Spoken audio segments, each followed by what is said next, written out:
How do I start the show? Welcome to Still Untitled. Welcome to Still Untitled Adam Savage Project. Hey, Okay. go ahead. Sorry. Welcome to Still Untitled, the Adam Savage Project. I'm Will. I'm Adam. And I'm Norm.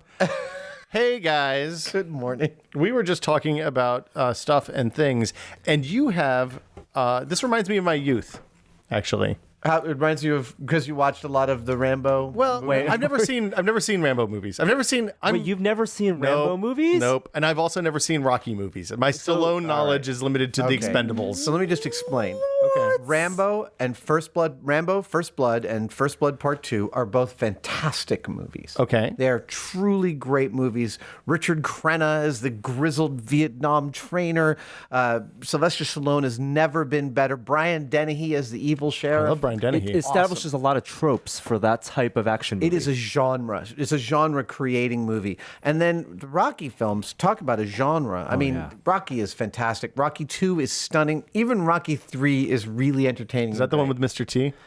Rocky 3 is the one with Mr. T. Okay. Yeah. And amazingly, Mr. T as Clubber Lang is terrifying. Oh, I can imagine. He's genuinely a scary villain. The thing I have to admit is I've played both Rambo and Rocky video games, but I've never seen any of the movies. And So- the 5 Rocky, I guess the 6 Rocky movies are all product of their time. Actually, technically 7. I guess there is Because there was a suggestion at one point that what has Rocky done that he hasn't done? Shoot, Rocky should fight some aliens, and thus was born Predator. Wait, what? Predator grew out of a pitch that Rocky should fight aliens. So that means the Rocky universe is connected to the Blade Runner universe? No. Predator is Blade Runner. Oh, Aliens. right. Oh. But at some point, Jean-Claude Van Damme was cast in the lead for Predator, and they got rid of him for Arnold because he was too tough to work with. Wow. Because of the accent? No, he was difficult on Have you set. seen the Volvo commercial? Yes, with it's the best Van thing Damme? ever. It's the best thing ever. It's the best thing ever. Oh my god. Okay, I don't- hold on, I don't I'm know gonna what- describe it to Will. Have you heard about this? You've seen this, Will. I'm pretty sure I've seen Jean-Claude Van Damme doing a split between 2 trucks going backwards Yes. on a runway? Yes. to Enya. To Enya. It is transformative, this video. Well, it's It could I be, think that is a symbol that the world is like wrapped back around on itself, and we're all getting ready to just and poof and it's the disappear. perfect use of Jean-Claude Van Damme. It's Yeah. not like he hasn't been a spokesperson for commercials.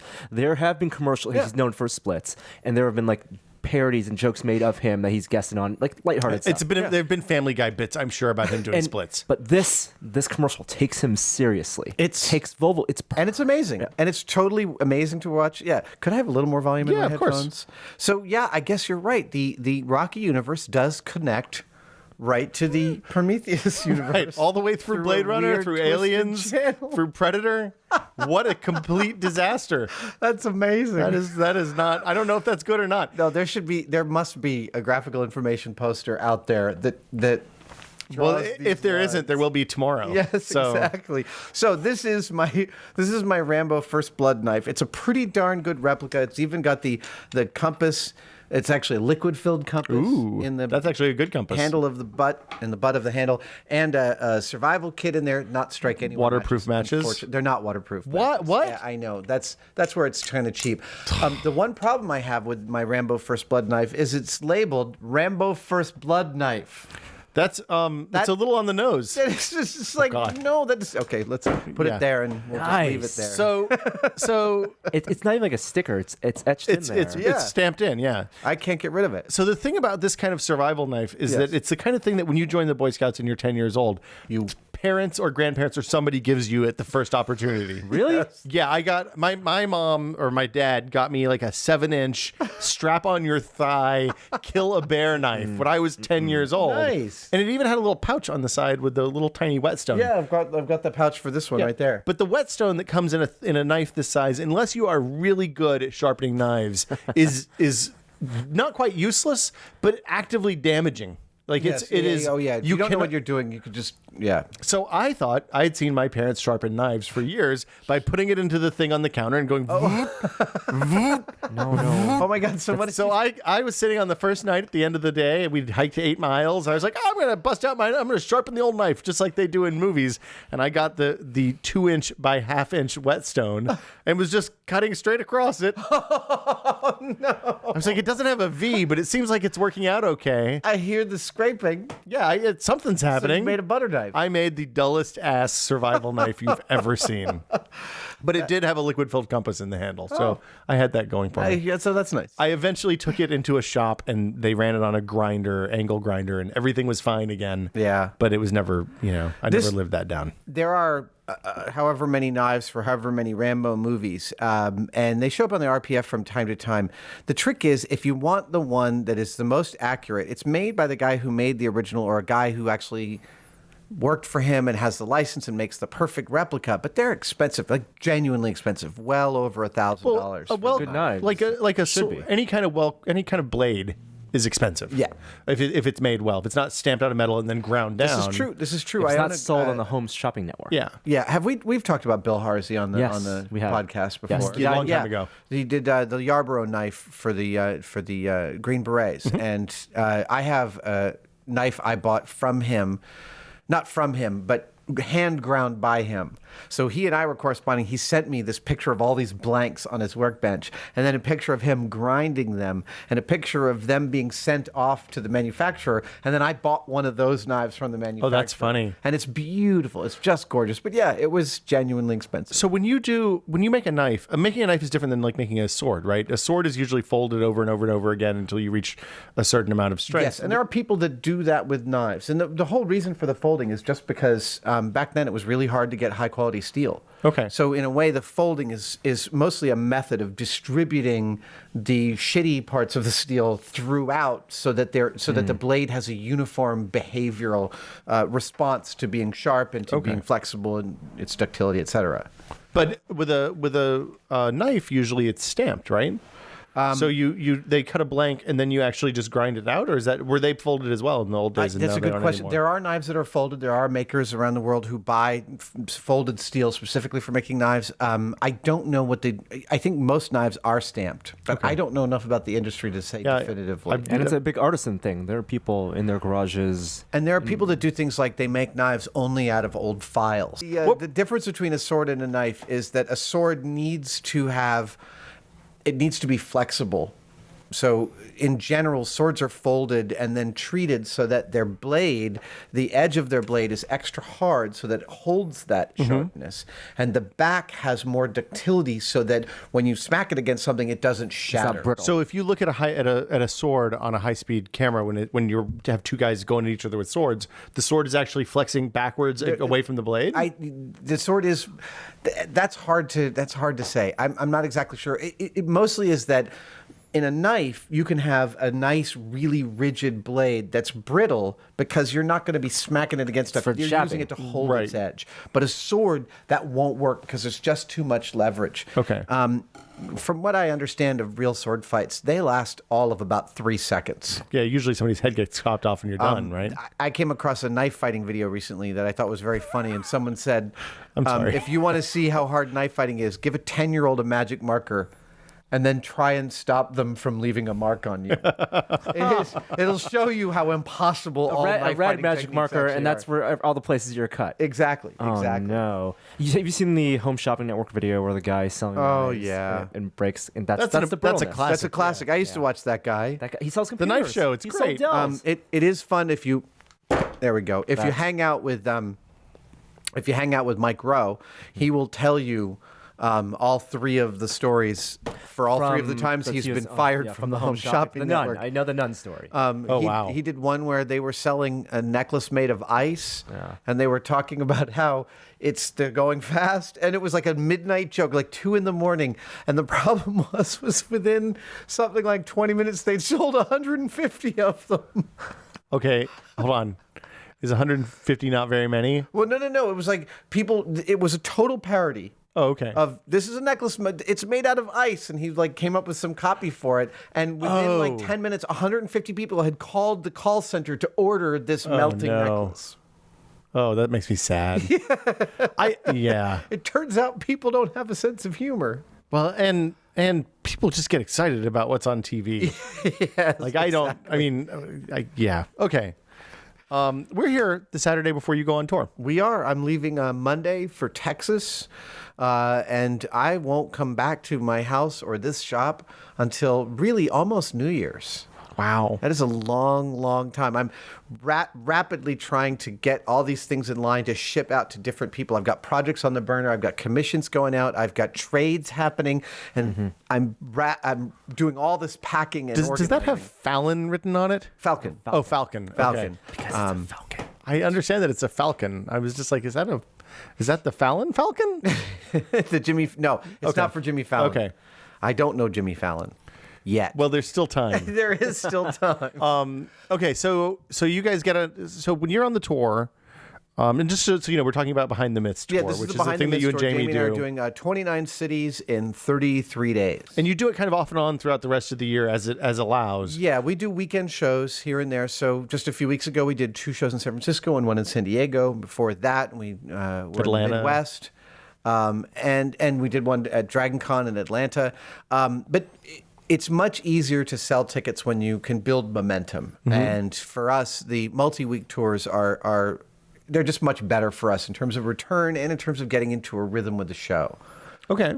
So I'm very excited about real rock star experience. It is a little bit of a rock star experience. You do your laundry. We have a bus. Actually, there's 2 buses. wow. Wait, hold on. One for Jamie, one for you. Yeah, there's one bus for me and one for Jamie. It's not like we have the whole. It's not like we have the whole bus. Okay. Because there's 8 or 9 or 10 crew members. Okay. So there's like 5 crew members on my bus, 5 on Jamie's bus in bunks in the middle, and then the back like 30% of the bus is a suite. Like the Air with a Force bed in One. it. It's like the under the nose. Exactly. Okay, President's The back compartment. third Okay. of each bus is a suite. One's for me, one's for Jamie. This And is I imagine perfect. most of these buses just have the one suite. They aren't like buses with 2 suites. No, there are no 2-suite buses in which you don't have to walk through someone's room to get out. Right, that makes It's a sense. bus. So Too this sweet. this works. This works like this, and it's a reasonable cost in terms. Instead, there are rock stars who I'm sure travel out with their whole own bus like an apartment. Oh, yeah.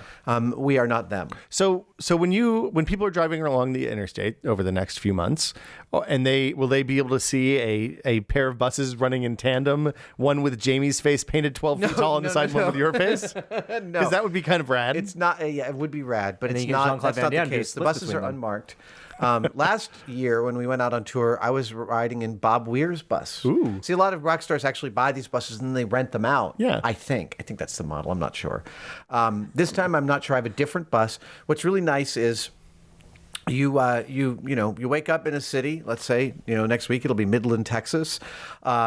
You have most of the day to yourself to hang out, and it's really, for me, last time I kind of calcified and just spent the whole time like surfing the web in my bus, like never leaving. You And became a bus person. it was terrible. It was just a terrible way to live. So this time I want to head out each day and kind of do something. So I've got a little bit of a goal. I'm going to try and implement that and try and get some food in each town and like get something 30 days, 30 kinds of barbecue. You 30 could, days, you could 30 really kinds of gain some barbecue, weight. 30 kinds of hot dog, 30 kinds of thrift stores, Okay. 30 kinds of tchotchke shops. Pictures. Yeah, I want to do something. Other Okay. cities that you haven't been to before on this tour that you're kind of excited Actually, about getting to? good portion of them I haven't been to before. If you go to the Behind the Myths tour or the MythBustersTour.com, you can see the list. I'd say about 2/3 are new for me and Jamie. And then we don't really have anything to do during the day until about 6 o'clock when it's time for a mic check. The crew's already loaded in. Only takes a few hours to load in the show, and then they go off and take a break. At 6 o'clock, we do a mic check. 6:30, and then we head back on the bus, chill out until it's showtime. Showtime is 7:30? Sometimes 7:30 or 8 o'clock, and sometimes Jamie and I only see each other back for the first time on a day backstage. Like, hey, it's like places, and Yeah. I show up backstage right, and Jamie's standing there, and I'm like, hey, good show, and he's like, good show, and we go out and we do the show, come back, do a meet and greet with 50 or 75 people, VIPs. You can get VIP tickets to the shows and see a meet and greet, and we'll take pictures and answer questions backstage, and then. back on the bus by 11:30, some pizza with the crew. Usually by 12:30 or 1, you're on the road. You fall asleep, you wake up in a new city. Wow. Same thing goes again. Awesome. That life for a month, for just 1 month. Yeah. Yeah. Like one. So this is the second year you've done this now, This is right? the second time I've done this. The first time we did it in 2 3-week legs. This is Okay. the longest thing we've ever done. We're doing it in 1 5-week leg. So okay, so that's the day you wake up the next morning, you do it all over again. Yeah. And is there a show every day? We're doing, I think, 6-day weeks. So we do Okay. like 6 shows in a row, and then we have a day off. 6 And do you shows do in a row. matinees or anything anywhere? or It just- depends. It depends on ticket sales go. If the ticket sales are fantastic, we will add a matinee if it's a weekend show or if the market looks good. Okay. Every venue knows its market really well. And so last time we did add a bunch of matinees towards the end because there was a high demand. And the matinees are great. It's actually really fun. I gotta imagine one of the best things about going on tour and doing shows in different cities is seeing the theaters that you perform at. Yes. And the Yes, you the get to see productions some that have beautiful, and beautiful backstage houses. and The all Fox theaters. We've done Detroit. We've done Minneapolis. Were you at the Fox in Atlanta? We were at the Fox in Atlanta. Oh, that's a gorgeous theater. The Fox theaters are all gorgeous. Some beautiful halls. The Beacon in New York is amazing. There's one in Columbus, Ohio, this old movie house, which I can't wait to play at. The houses are great. The crews in the houses are always great. I got my start in theater, so to me, it's always like coming home. Coming home, yeah. It's just like a look at that fly rail and the pig weights hanging there, and I just love it. So okay, so then for people who haven't been on tour, been to a tour show, Yeah. what's the show? Is so- this an adult? Is this a provocative adults only night of entertainment like we Woodstock? we play our comedy Bugs Bunny style, so that Okay. the adults can laugh at the jokes the kids don't get, and vice versa. Okay.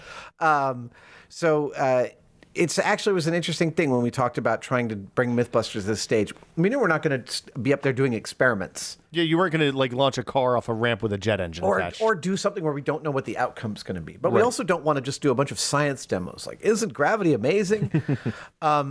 So we settled on playing it just sits right here. The phone's been here this whole time. cereal just goes right into the bowl. Every time. Every time. Today we're folding laundry. I can't get enough of that. It's really funny every time. They just wanted me to say one. The best part is the punchline. The punchline is they just wanted me to say one thing. He seems so sad.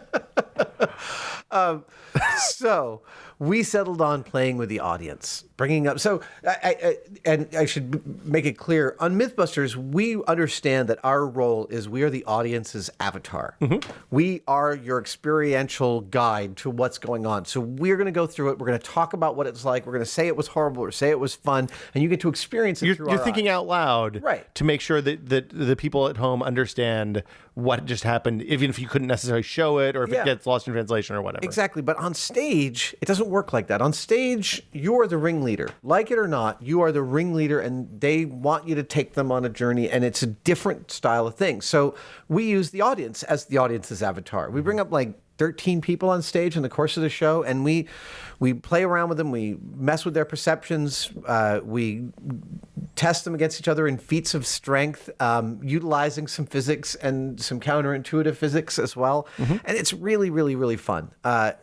Like tests of character. What's that? Test. Yeah, there is a great test of character bit we have in the show, and we have some real playing around with people's perceptions. And in fact, we have a perceptual. We have a perceptual gag in the show that I've totally updated. Yes, you're working on it. You tweeted a photo of the. So it's a thing that you actually worked on, and we talked about this last time when we talked about the tour. But you're very hands on with Jamie and I. with the Yeah, equipment. Jamie and I wrote the show with the director Jim Milan, who's a wonderful director. He worked with my friend Todd Robbins and directing the show Play Dead, which is I think in LA right now. It was co-directed by Teller, and Jim brought great structure and intelligence to the bunch of random things that Jamie and I threw at him that we thought we could do, and really helped shape something that I have fun doing every single night. And the audiences are fantastic. It's a lot of kids, it's a lot of families, a lot of grizzled old engineers. I mean, it's 7 to 70. It's just like the MythBusters viewing audience. Okay. So when you sat down to do this, like you just came in and said, hey, we want to have these 3 gags, we want to have these 3 things, and then they kind of helped you work out what they ended up being? We had a different conception of how we wanted to do it at the beginning, and Jim and our tour promoter Lee Marshall really helped guide us as to what would be a successful show that people would want to come back to, that would spread word of mouth, etc. and it's mostly grew out of the fact that we've done 70 or 80 college appearances and corporate appearances, and people always want us to do some big stage set piece, and we were always at a loss about what to do. Okay. And so this show has kind of allowed us to build a bunch of things that they sort of operate like magic tricks in that they're discrete gags that have a beginning, a middle, and end, like a little narrative arc.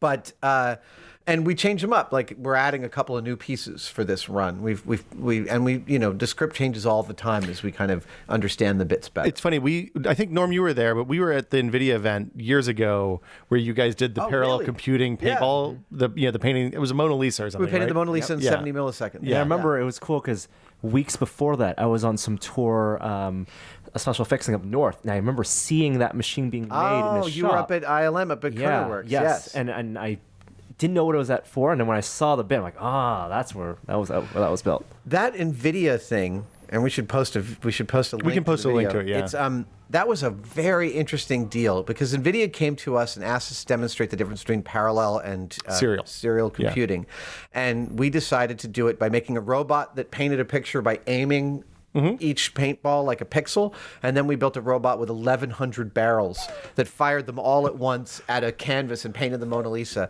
And the crowd was the most interesting part of it. NVIDIA, still to this day, one of our favorite clients we've ever worked with. They were amazing. They kind of really let us run. They gave us all the support that we needed, and we were all ecstatic with the results. The gaming crowd, very, very different crowd than your normal crowd. Like a real level of aggression from the crowd, but an enjoyable aggression. But there was like a that was at one of their GPU conferences or something, right? Yes. So it was a tough crowd because it was probably a lot of like journalists too. And a lot of those kids had been up all night doing gaming competitions and stuff like that. We passed a bunch of people. Oh, yeah. A lot of people hopped up on Red Bull and one big conference. NOS. Right. It was a very intense crowd to perform for. And of course, you're performing for two crowds. You're performing for the crowd that's in front of you, and you know that you're recording this because, you want people to see it. So there are times that like when I'm out on the touring show, one of my favorite things that I've gotten to really understand is that relationship that the performer can have with the audience. It's not just, I hope they like me. It's way much more of an interaction between the performer and the audience, and what they expect and how you can play with those expectations, how you can subvert them, how you can redirect them, how you can lose them. We were down south in some football college, and I made a joke about, is this the one with the pointy ball? And the whole crowd was like, oh no. No. And then I turned around and I said, calm down, it was a joke. And they all like, oh.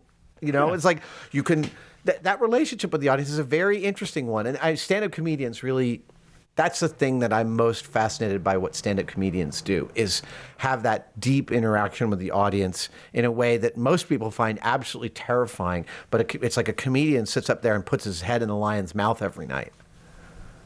Well, sounds good. Lion's mouth head. Why would you not want to do that? For me, this show is like it's again still like the Learn While You Earn program. It's like I'm getting this master's degree in changing up a script every night and playing around with joke timings and adding bits, and every now and then you'll get an audience that's just off the charts enthusiastic, and that allows you to play around with some all new stuff because they'll love everything and they kind of give you some even better feedback. It's really fun.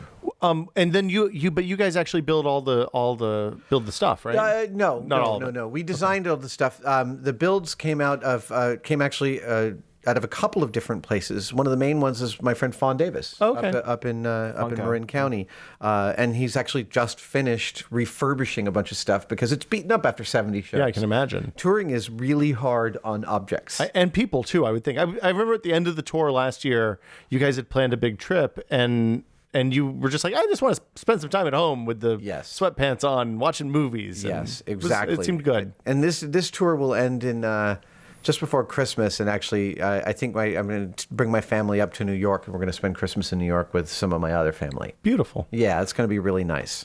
So that's your next 37 days. That's my holiday season. Month. Oh, we are going to. There is the question of what do you do over Thanksgiving? We're going to Canada, where they don't care about Thanksgiving. And that was in July.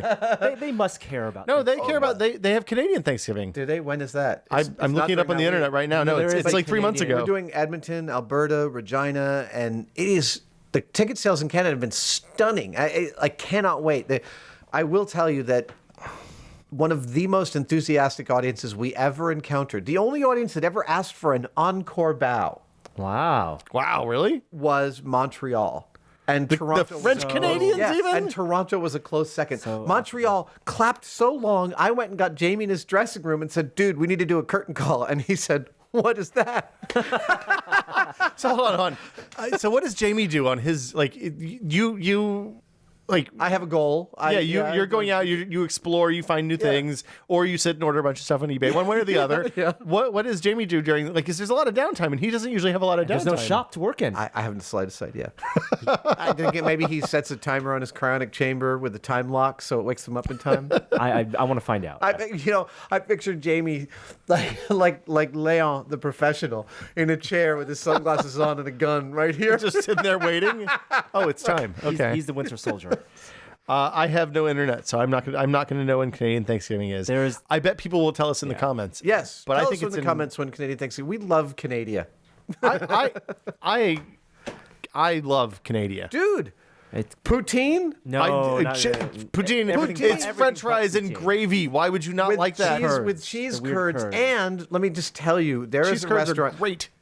Julia, my wife, one of her methods for travel is, where has Anthony... I must have said this before. We have talked where about, does Anthony Bourdain go and where should I go? So we went to Montreal. We went to this place up there called Pied de Cochon, Feet of the Pig. Oh. And they serve...